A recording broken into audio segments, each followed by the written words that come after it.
Yesterday, Senator Lindsey Graham, he toured what is the worsening border conditions in the Yuma sector in Arizona, now where the Biden administration is trying to do damage control tonight because, get this, according to a report, border agents, they cleared out the only overflow facility in the Yuma sector ahead of Senator Graham's visit. So ask yourself, why was the facility all of a sudden cleared out? The answer should be obvious. It's called another Biden cover-up, because they don't want you to see it, just like they didn't want cameras in the overcrowded cages in the middle of a pandemic that they built. And where did the illegal immigrants inside the facility go to? Did they get COVID tested? Did they get the vaccine mandate? Or were they dispersed to the rest of the country and released into the interior of the U.S.? Did they do anything? Did they impose any of the health mandates that they're imposing on you on them? Anyway, the Biden open borders agenda doesn't stop there, as failed DHS Secretary Mayorkas has ordered ICE to immediately stop any mass worksite deportation raid in the administration's latest efforts to gut and handcuff ICE. Here with reaction, Senator Lindsey Graham. How convenient that you're headed to give an honest report to the American people, the Yuma sector, and they cleaned everything out just before you got there.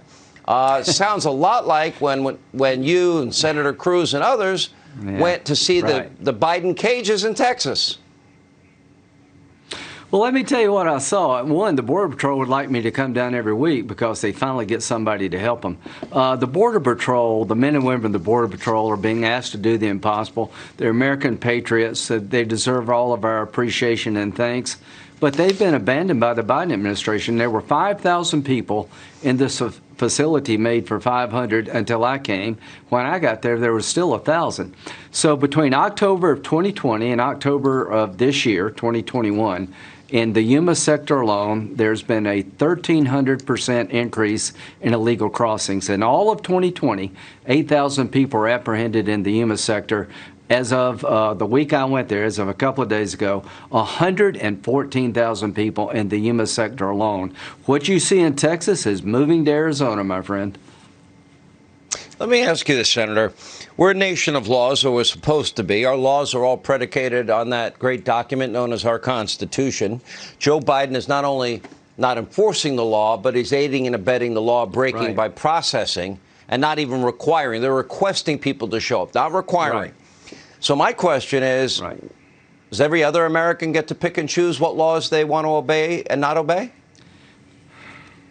Well, if you really were serious about people coming into the country bringing COVID, you know, if you're going to travel from Germany to the United States, you have to be vaccinated and have a negative test.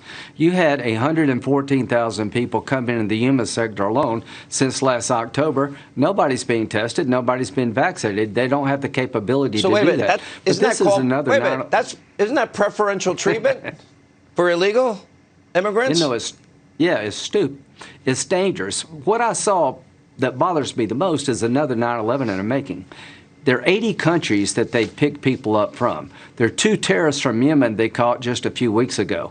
How easy would it be for an al-Qaeda or ISIS cell to leave Afghanistan and come through the southern border to blend in with this group that Griff was talking about? The Border Patrol is doing the best they can, but they told me that the likelihood of a terrorist attack coming from our southern border grows by the day.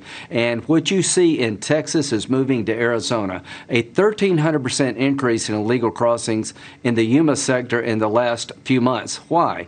We changed the Remain in Mexico policy. Now, what Mayorkas did today, calling off all the raids of worksite, is going to be another incentive for people to come. Because the word is out, you come, you claim asylum, you never leave. The policy choices of Biden are all over the world now. We had 40,000 Brazilians come through the Yuma sector alone, headed for Connecticut, wearing designer clothes and Gucci bags. This is not economic migration anymore. People see an open America. They've taken advantage of us, and it won't be long before a terrorist gets in this crowd. Unrelated question. So last week, for 2 months, the Republican Party was united in saying that they're not going to help the Democrats. They're not involved in the budget. You've been pushed away. That you're not going to help raise the debt ceiling. Then last Tuesday, 1 week ago today, Mitch McConnell folded. Your words. We folded. We caved. Why did 11 Republicans for 2 months tell the American people they were going to do one thing and do another? Why didn't they keep their word? Well, we should have. We got ourselves in a box, but Mitch sent a letter to President Biden saying we'll never do this again. That's encouraging to me. They want to spend the money through reconciliation. You've been telling us, why should we believe them this time? For 2 months, the whole Republican Party was saying we're united. Yeah, I feel confident that we're not going to do this again. If we do this again, we're going to shoot ourselves in the head politically. The Democratic Party is ruining this country. They're putting our nation at risk. The Republican Party needs to stand strong. I went to the border, and Sarah went with me. What I saw broke my heart, and I've never been more worried about a terrorist attack than I am right now. The men and women of the Border Patrol have been abandoned by the Biden administration. I asked them, do you see a plan to change this? And they said no.